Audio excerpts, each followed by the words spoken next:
39 और 40 पर बोलने का अवसर दिया। माननीय सभापति महोदय, मैं समय की मर्यादा को देखते हुए सीधे ही अपने विषयों पर आना चाहूँगी, पर मेरा निवेदन है कि आप मुझे बीच में टोकिएगा नहीं। माननीय सभापति महोदय, सीकर से आने वाले माननीय सदस्य वाल्मीकि समाज की चिंता कर रहे थे। मैं भी अपनी बात वहीं से शुरू करना चाहूँगी। जिस तरह से स्थानीय निकाय से आम व्यक्ति का संबंध है, हम सब लोग ये बहुत अच्छे से जानते हैं कि स्थानीय निकाय से हर आम शहरी का संबंध पड़ता है। स्थानीय निकाय की जितनी संस्थाएं हैं, चाहे वो नगर पालिका हो, चाहे नगर परिषद हो, चाहे नगर निगम हो, व्यक्ति जब सुबह उठता है तो उसे घर के बाहर देखता है, मेरे घर के बाहर सफाई हुई क्या नहीं हुई, तो नगर निगम, नगर परिषद, नगर पालिका उसको याद आती है। और रात्रि को जैसे ही शाम ढलती है तो फिर उसको नगर निगम की याद आती है कि मेरे यहाँ की स्ट्रीट लाइट जली क्या नहीं जली।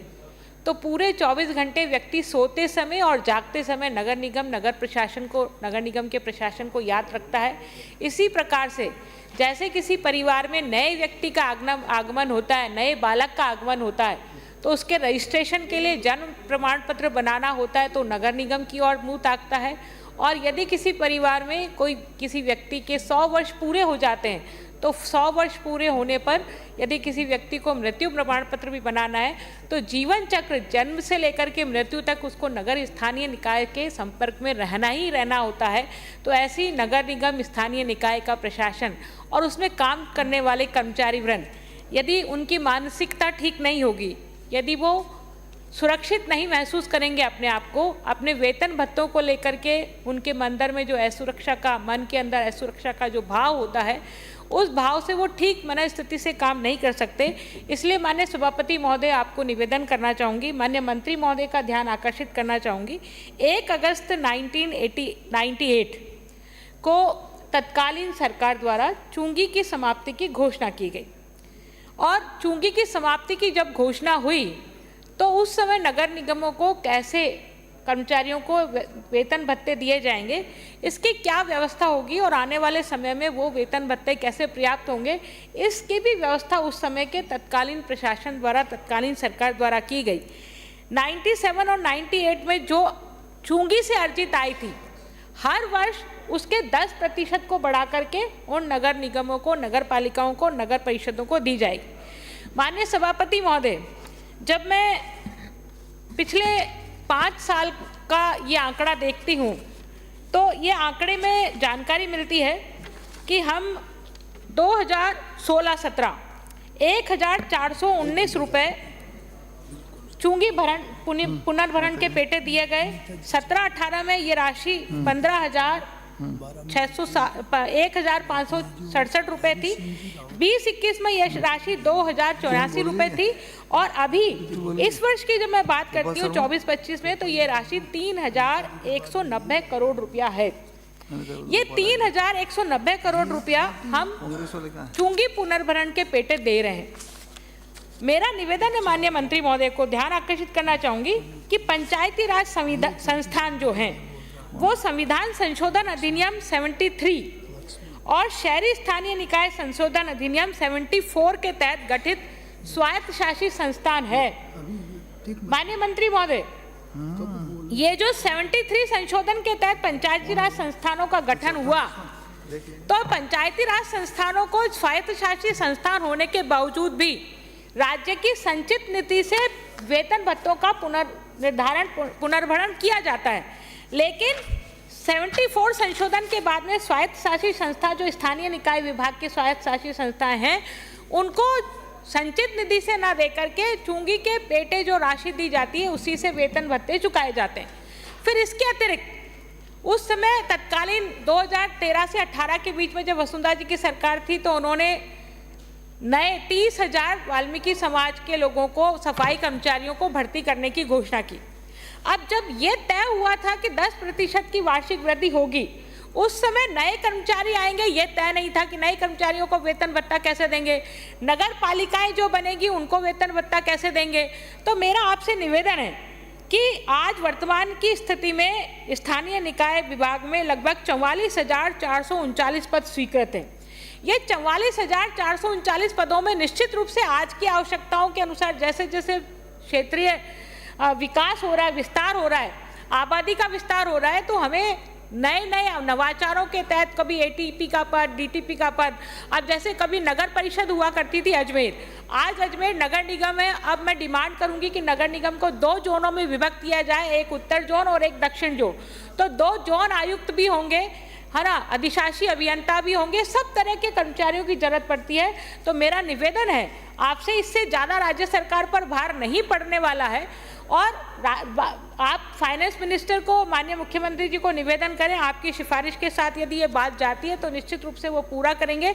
तो मेरा निवेदन है कि इन स्थानीय निकाय के कर्मचारियों को भी वेतन जो है वो राज्य की संचित निधि से दिया जाए, और तो वो आश्वस्त होंगे कि हमें वेतन मिलेगा। वेतन की कमी से जूझ रहे जो नगर पालिकाएँ हैं, उनके कर्मचारी हैं, उनको ये बात नहीं भाती है कि हमें वेतन मिलेगा कि नहीं मिलेगा। इस वजह से वो ठीक मनस्थिति से नगर पालिका का काम करने के लिए निश्चित नहीं होते हैं। तो मेरा आपसे निवेदन है।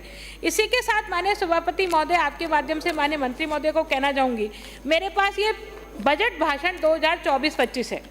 इस 2024-25 के बजट भाषण के पैरा नंबर 106 में माननीय वित्त मंत्री द्वारा उल्लेख किया गया है कि पेंशनर्स को दे आउटडोर चिकित्सा सुविधा व्यय की सीमा को 30,000 रुपये से बढ़ाकर 50,000 रुपये प्रतिवर्ष करने की घोषणा करती हूँ।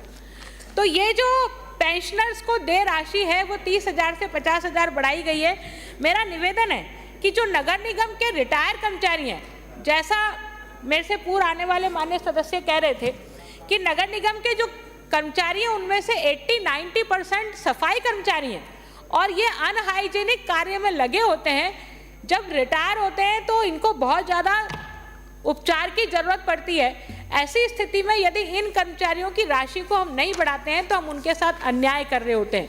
इसके अतिरिक्त जो आरजेएचएस लागू है, उस आरजेएचएस की योजना में एक मुश्त नगर निगम के कर्मचारियों का पैसा माननीय सभापति महोदय एक मुश्त कटता है, जबकि स्टेट गवर्नमेंट के अन्य कर्मचारियों का जो पैसा है आरजेएचएस योजना में वो हर महीने कटता है। यदि किसी कारणवश उस कर्मचारी का पैसा एक मुश्त नहीं कटे या कटने से रह जाए तो फिर उसको वापस एक्टिवेट कराने में लगभग 3 महीने का समय लगता है। तब तक वो कर्मचारी कहाँ जाए उपचार कराने के लिए।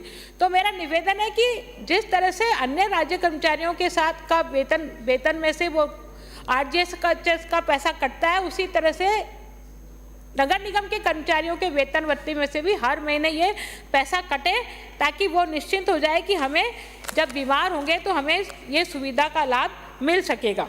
इसके अतिरिक्त माननीय सभापति महोदय, मैं निवेदन करना चाहूँगी अजमेर में जीपीएफ के ऊपर।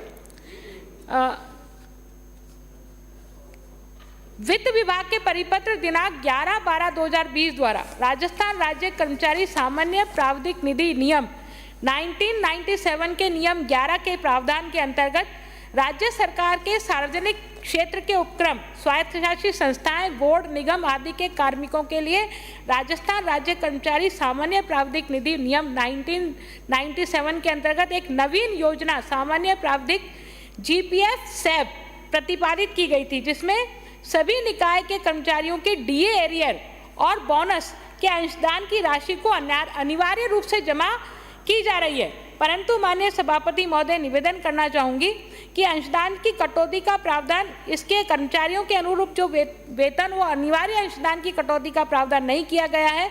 तो मैं निवेदन करना चाहूँगी कि जीपीएफ अंशदान राशि उनके जीपीएफ खाते में जमा कराई जाए, ना कि उनके पीडी खाते में। ये राशि जो है वो पीडी खाते में जमा कराई जा रही है, जबकि जीपीएफ खाते में जमा करनी चाहिए। ये कर्मचारियों का निवेदन है और मैं आपके समक्ष प्रस्तुत करना चाहूँगी।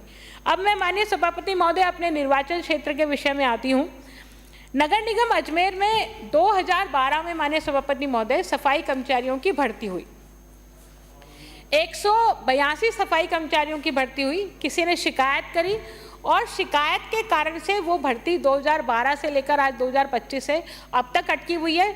सफाई जिनका उसमें चयन हुआ वो कर्मचारी कोर्ट गए, उन्होंने अपना प्रमाण पत्र प्रस्तुत किए। स्वायत्तशासी संस्था निदेशालय ने एक समिति का गठन किया। समिति की गठन की रिपोर्ट आने के बाद में उन 182 कर्मचारियों में से माननीय सभापति महोदय, मेरे खेद के साथ कहना पड़ रहा है कि 2 कर्मचारी जो वहाँ पर किसी बड़े प्रशासनिक अधिकारी के घर पर काम करते थे, उन 2 कर्मचारियों को तो 182 में से नियुक्ति दे दी गई, लेकिन बाकी 180 कर्मचारियों को ये कह के रोक दिया गया कि आपका जो केस है वो कोर्ट में चल रहा है, इसलिए कोर्ट से आप वापस लो तो हम करेंगे। तो मेरा निवेदन है कि जब कोर्ट ने निर्णय दे दिया है तो आप कोर्ट में तो वो अपील में गए हैं, तो मेरा आग्रह है कि ये 180 कर्मचारियों को भी नियुक्ति देनी चाहिए, क्योंकि आप आने वाले समय में नए कर्मचारियों की नियुक्ति करने जा रहे हैं, तो ये 2012 से ये कर्मचारी लटके हुए हैं, इनको भी नियुक्ति दी जानी चाहिए। इसके अतिरिक्त माननीय सभापति महोदय निवेदन करना चाहूँगी अन्नपूर्णा रसोई के बारे में। ये अन्नपूर्णा रसोई का कॉन्सेप्ट माननीय वसुंधरा जी के कार्यकाल में प्रारंभ हुआ, और ऐसे स्थानों के लिए ये कॉन्सेप्ट ये था कि ऐसे स्थानों पे जहाँ भीड़ भाड़ वाले क्षेत्र हैं, बस स्टैंड है, रेलवे स्टेशन है, आरपीएससी है, या ऐसे इंस्टीट्यूशन, माध्यमिक शिक्षा बोर्ड हमारे यहाँ है, रेवेन्यू बोर्ड हमारे यहाँ है, जहाँ बाहर से लोग आते हैं, उनको भोजन की व्यवस्था हो सके, उनको नाश्ते की व्यवस्था हो सके। लेकिन जब कांग्रेस की सरकार आई तो उन्होंने बदल के इसको इंदिरा गांधी रसोई कर दिया और इस कॉन्सेप्ट को चेंज करते हुए स्थायी रसोइयाँ बनाई। मेरे अजमेर नगर निगम के माध्यम से एक पत्र स्वायत्त शासन में आया हुआ है, क्योंकि उस समय हम बीजेपी के लोग थे, कांग्रेस का वहाँ से कोई प्रतिनिधि नहीं था, तो जिस कांग्रेस कार्यकर्ता ने कहा यहाँ खोल दो तो वहीं वो खोल दी गई। हमारे बहुत सारे सामुदायिक भवन, वहाँ पर एक भी थाली नहीं उठती है, लेकिन फिर भी वहाँ इंदिरा रसोई के नाम से, अब अन्नपूर्णा रसोई के नाम से संचालन है। तो मैं निवेदन करना चाहूँगी कि राजा साइकिल चौराहे पर और माखूपुरा पर 2 रसोइयाँ बंद करने का आग्रह किया, जनता ने भी किया और नगर निगम प्रशासन ने भी किया। तो इन 2 रसोइयों को तत्काल बंद करके और लोगों को राहत दी जाए। इसके अतिरिक्त माननीय सभापति महोदय, जैसा कि पूर्व के मेरे वक्ताओं ने कहा कि पिछली कांग्रेस सरकार में, कांग्रेस सरकार जब 2018 से 23 के बीच में कांग्रेस की सरकार थी, 8 से 13 के बीच में कांग्रेस की सरकार थी, और 98 से 2003 में जब कांग्रेस की सरकार थी, जब कांग्रेस की सरकार थी, उन्होंने पट्टों के नाम से जो भ्रष्टाचार किया वो पूरा प्रदेश जानता है। मैं कुछ उदाहरण देना चाहूँगी माननीय मंत्री महोदय के माध्यम से, ये रखना चाहूँगी कि इनकी जाँच कराई जाए और जाँच करा करके दूध का दूध और पानी का पानी किया जाए, क्योंकि इसमें बहुत दलाली हुई है, सरकार को नुकसान हुआ है। माननीय सभापति महोदय, निवेदन करना चाहूँगी अजमेर के चौसाला खसरा नंबर 502 तथा वर्किंग जमाबंदी के नए खसरा नंबर 545 और 546 तथा नई आधार जमाबंदी के खसरा नंबर 835, 836, 836 मीन, 837, 38 और 39 की भूमि को नगर निगम के नाम से दर्ज करते हुए बिना किसी व्यक्ति के काबिज हुए फर्जी तरीके से कब्जा दर्शाते हुए नगर निगम द्वारा पट्टे जारी किए गए हैं। तो मेरा निवेदन है कि इन पट्टों की जांच की जाए और जांच करके जो फर्जी तरीके से पट्टे जारी हुए उनको खारिज किया जाए। इसी प्रकार से माननीय सभापति महोदय, अजमेर विकास प्राधिकरण का खसरा नंबर 1412 और 3116 की भूमि को अतिक्रमण से मुक्त करते हुए इसको अतिक्रमण मुक्त कराया जाए। और इसी प्रकार से माननीय सभापति महोदय, ज्ञान विहार गेट के पास वो 4 बीघा जमीन जो है कल्याण मंदिर के पास कोटरा योजना की है, इस कोटरा योजना पर भी भूमाफियाओं द्वारा अवैधिक रूप से पट्टे जारी करवाए जाकर के बेचान किया जा रहा है। तो मेरा निवेदन है कि अजमेर विकास प्राधिकरण की 250 करोड़ रुपए का राजस्व नुकसान इससे होने वाला है, तो इसको भी रोक करके इसकी भी जांच कराई जाए। इसके अतिरिक्त माननीय सभापति महोदय, निवेदन करना चाहूँगी, एडीए की 200 वर्ग गज के भूखंड का निगम द्वारा अपने एक जमादार कार्मिक की पत्नी के नाम से 28 दिसंबर 2021 को पट्टा जारी कर दिया गया, जबकि ये भूमि एडीए के नाम से हस्तांतरित है। तो एडीए की भूमि पर नगर निगम कैसे पट्टा जारी कर सकता है, इसको भी देखने की जरूरत है। इसके अतिरिक्त माननीय सभापति महोदय, आपके समक्ष निवेदन करना चाहूँगी कि हाउसिंग बोर्ड, क्योंकि हाउसिंग बोर्ड अजमेर में जेपी नगर योजना हाउसिंग बोर्ड द्वारा बसाई गई थी, हाउसिंग बोर्ड की जेपी नगर योजना और वैशाली नगर योजनाओं में अतिक्रमण हो गए। अतिक्रमण होने के साथ साथ जो आवासीय कॉलोनी थी, वो आवासीय कॉलोनी कॉमर्शियल कॉलोनीज में तब्दील हो गई। पिछली बार मेरे द्वारा ध्यानाकर्षण के माध्यम से ये विषय उठाया गया था, तो सरकार के जवाब में यह आया है कि हमने अतिक्रमण को हटाने के लिए और जो लैंड यूज चेंज हुआ है उसको रोकने के लिए एनफोर्समेंट का गठन किया है, लेकिन एनफोर्समेंट के लिए जो आयुक्तालय है, पुलिस महानिदेशक के यहाँ से हमको फोर्स नहीं मिला है। तो माननीय मंत्री महोदय को निवेदन करूँगी आपके माध्यम से कि वो फोर्स भी उनको दिलाने की कृपा करें, ताकि जो अतिक्रमण है उनको रोकने के लिए वो काम कर सके। माननीय सभापति महोदय, जैसा कि हम सबको मालूम है, नगरों का विकास में व्यक्ति की आवास की समस्या का समाधान होना चाहिए, और इस आवास की समस्या के समाधान के लिए माननीय प्रधानमंत्री जी ने प्रधानमंत्री आवास योजना और मुख्यमंत्री जी ने मुख्यमंत्री जन आवास योजना बनाई। लेकिन अजमेर को मैं बहुत ही दुर्भाग्यपूर्ण मानूंगी कि अजमेर विकास प्राधिकरण द्वारा आज से 10 साल पहले एक योजना बसाई गई, जिसमें गोल्डन इंफ्रास्ट्रक्चर कंपनी द्वारा माननीय सभापति महोदय 536 आवासों का बनाना था। ये गोल्डन इंफ्रास्ट्रक्चर कंपनी ने 536 आवासों को नहीं बनाया, और आज भी जो लोगों ने पहले से बुकिंग कराई हुई है, जो लोग चाहते हैं कि हमारे आवास पूरे हो जाए और हमें मिल जाए, वो आवास अभी तक उनको एडीए उपलब्ध नहीं करा पा रहा है। तो मेरा निवेदन है सरकार से आपके माध्यम से कि ये आवास निर्माण का काम टाइमलाइन में पूरा हो, ताकि जो व्यक्ति को आवास मिलने वाले हैं वो आवास उनको मिल सके। इसी प्रकार से माननीय सभापति महोदय 2 मार्च 2021, सितंबर 2020, जून 2020 और जनवरी 2020 और दिसंबर 2021 में ये एआरजी इंफ्रा डेवलपमेंट द्वारा 236 मकान बनाने थे। श्री जयसिंह अपेक्षा टाउनशिप ग्राम चाचावास में 956 मकान बनाने थे। Messrs Shalimar builder private limited Makadwali द्वारा 51 मकान ईडब्ल्यूएस के और 198 मकान एलआईजी के बनाने थे। 140 मकान मुकेश कुमार जिंदल द्वारा ईडब्ल्यूएस के बनाए जाने थे। ईडब्ल्यूएस के 71 और एलआईजी के 279 मकान unique Shri Vinayak land home LSC द्वारा बनाए जाने थे। लेकिन ये मकान 2020 में जिनको पूरा होना था, 2021 में जिन प्रोजेक्ट्स को पूरा होना था, ये प्रोजेक्ट आज तक भी पूरे नहीं हुए। तो मेरा माननीय सरकार से निवेदन है कि इन प्रोजेक्ट्स को जल्दी से पूरा कराकर लोगों की आवास की आवश्यकताओं को पूरा किया जाए। माननीय सभापति महोदय, अजमेर में चूँकि अजमेर नगर निगम तो बना दिया, लेकिन नगर निगम में संसाधन उपलब्ध नहीं कराए।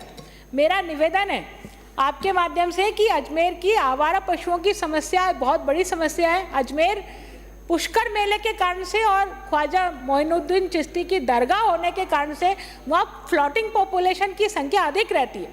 फ्लोटिंग पॉपुलेशन के कारण से आए दिन जाम लगता है। तो मेरा सरकार से निवेदन है कि ये आवारा पशुओं की आवारा नहीं, बेसहारा, हाँ बेसहारा पशुओं की समस्या के समाधान के लिए एक गौ ग्राम के रूप में नई टाउनशिप बसाई जानी चाहिए, ताकि गौपालकों को वहाँ स्थान दे सके, क्योंकि व्यक्ति को दूध की भी आवश्यकता है, रोजगार की भी आवश्यकता है। तो ऐसी स्थिति में उनको रोजगार भी उनसे नहीं छिले और आवारा पशु को कांजी हाउस में भी नहीं ले जाना पड़े। तो गौ ग्राम की आवश्यकता है, इसलिए उसको वहाँ पूरा किया जाए। माननीय सभापति महोदय, निवेदन है कि नगर निगम का अब क्षेत्रफल भी बढ़ रहा है। पहले कभी 55 वार्ड हुआ करते थे, फिर 60 हुए, 80 हुए, और अब और जनसंख्या उसमें और बढ़ाई जा रही है। तो जो संसाधन है वो बहुत कम पड़ते हैं, जो अधिकारी के पद वहाँ सृजित है वो बहुत कम पड़ते हैं। तो अजमेर नगर निगम को 2 जोनों में, अजमेर दक्षिण और अजमेर उत्तर जोन में बसाया जाना चाहिए, ताकि लोगों को सुविधा मिले। इसके अतिरिक्त माननीय सभापति महोदय, नगर निगम में बायलॉज बने हुए हैं, बिल्डिंग बायलॉज भी बने हुए हैं। तो नगर निगम में जिस तरह से बिल्डिंग बायलॉज बने हुए हैं, उसी तरह से फायर सेफ्टी के भी बायलॉज बनाए जाने चाहिए, क्योंकि फायर सेफ्टी की एनओसी के लिए बहुत बार रिश्वत देनी पड़ती है, तब जाकर के फायर की एनओसी मिलती है। तो यदि बायलॉज बना दिए जाएंगे तो मुझे लगेगा कि लोगों को फायर की एनओसी लेने में आसानी होगी। इसी प्रकार से माननीय सभापति महोदय, हमारे यहाँ अवैध रूप से बहुत सारी मांस की दुकानें ओपन में संचालित है। जब दरगाह एरिया में जाते हैं तो लगता है कि किसी बूचड़ खाने में आ गए। तो मेरा निवेदन है, क्योंकि दरगाह एरिया में वीआईपीओ का मूवमेंट होता रहता है, मेरा निवेदन है दरगाह क्षेत्र, कवंडसपुरा और अजमेर दक्षिण के जो मुख्य मार्ग है कम से कम उन पर तो मांस की दुकानों का संचालन करने का नियमों के अनुसार पालना होनी चाहिए, ताकि जो लोग हैं वो आते जाते समय ठीक प्रकार से देख सके। माननीय सभापति महोदय, अंत में मैं निवेदन करना चाहूँगी कि मेरे नाका मदार में गाड़िया लोहार कॉलोनी बसी हुई थी। मैंने प्रयास करके उन गाड़िया लोहारों को कहीं और शिफ्ट कराया, उनको आवाज़ दिलाई, क्योंकि वो रोड के मार्गाधिकार पर थी।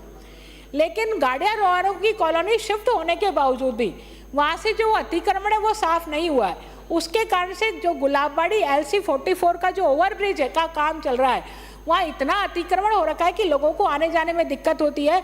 इसी प्रकार से मेरे नारीशाला रोड पर जुड़ने वाला गुलाबबाड़ी का जो विज्ञान नगर का जो ओवरब्रिज है वो ADA को बनाना है, तो शीघ्र ADA इस काम को पूरा करे ताकि लोगों को राहत मिल सके।